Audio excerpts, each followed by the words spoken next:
मुख्यमंत्री माझी लाडकी बहीण योजना, यासाठी तुमचे बँक खाते आधार संलग्न म्हणजेच आधार सीडिंग कसे करावे हे जाणून घेऊया।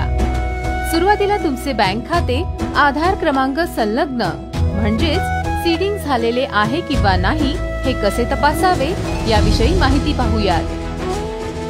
सर्वप्रथम uidai.gov.in या संकेतस्थळावर जाऊन मराठी भाषा निवडा। डाव्या बाजूला वरील कोपऱ्यात असणाऱ्या 3 आडव्या रेषांवर क्लिक करा। उघडलेल्या मेनूतील प्रथम पर्याय माझा आधार यावर क्लिक करा। क्लिक केल्यानंतर एक ड्रॉप डाउन मेनू येईल, त्यातील 3ऱ्या क्रमांकाचा पर्याय आधार सेवा निवडा। उपलब्ध पर्यायांपैकी 6व्या क्रमांकाचा पर्याय आधार लिंकिंग स्थिती यावर क्लिक करा। नवीन उघडणाऱ्या विंडोमध्ये असलेल्या लॉग इन या पर्यायावर क्लिक करावे। आपला आधार क्रमांक टाकून त्याखाली दिलेला कॅप्चा टाकावा आणि लॉग इन विथ OTP या पर्यायावर क्लिक करावे। तुमच्या आधार क्रमांकाशी संलग्न असलेल्या मोबाईल क्रमांकावर OTP येईल। आलेला OTP टाकून लॉग इन या पर्यायावर क्लिक करावे। लॉग इन झाल्यानंतर सर्व्हिसेस मधील 5व्या क्रमांकाचा पर्याय बँक सीडिंग स्टेटस वर क्लिक करावे। आपले बँक खाते आधार संलग्न म्हणजेच आधार सीडिंग केलेले असेल तर बँक सीडिंग स्टेटस ऍक्टिव्ह असे दाखवते। जर आपले बँक खाते आधार संलग्न केलेले नसेल तर बँक सीडिंग स्टेटस इनऍक्टिव्ह असे स्टेटस दाखवते।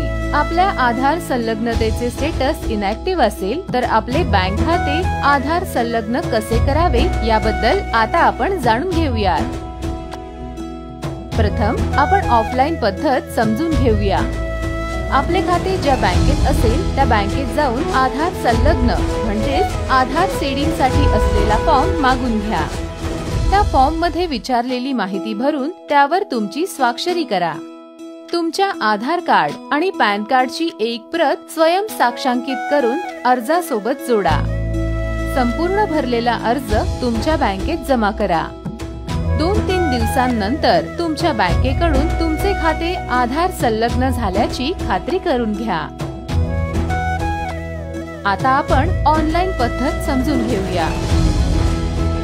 काही बँकांकडे ऑनलाईन आधार संलग्नतेची सुविधा उपलब्ध आहे, त्यामुळे आपण आपल्या बँकेशी संपर्क साधून आपल्या बँकेत ऑनलाईन पद्धतीने आधार संलग्नतेची सुविधा उपलब्ध आहे का हे तपासून घ्या।